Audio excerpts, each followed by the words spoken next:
Hey everyone, welcome back. I'm Brandy, and today I'm doing a layout featuring the Follow Your Heart paper.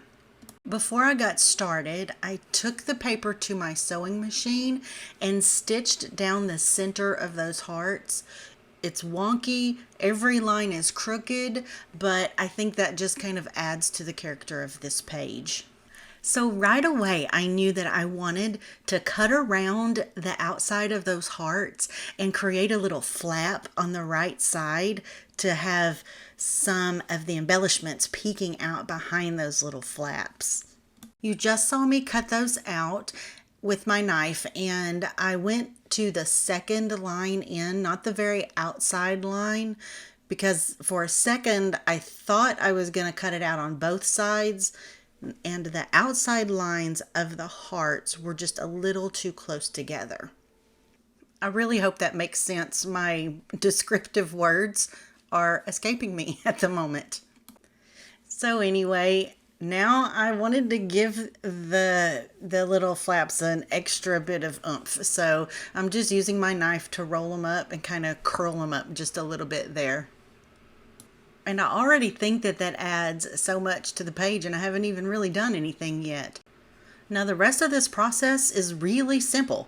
I just go through all of the embellishments. I pull out some chipboard, some cardstock die cuts, some little word strips and puffy stickers and pieces from the Pocket Life kit, and I just start playing around with it and placing them sort of where I thought they worked best.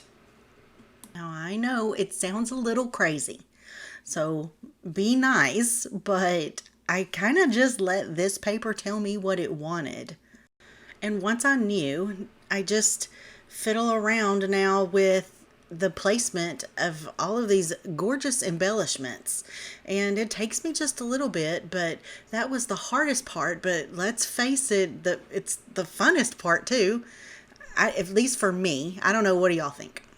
Now I'm really curious. Y'all tell me in the comments. I want to know what your favorite part about the scrapbooking process is.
Well guys, that wraps up today's layout. I hope you really enjoyed this video. If you have any questions about today's process or the products I used, please leave me a comment. Also, don't forget to hit the like and subscribe buttons. And be sure to check us out on Facebook and Instagram for tons of inspiration. You guys are awesome. Thanks again. I hope y'all have a lovely crafty day. Bye-bye.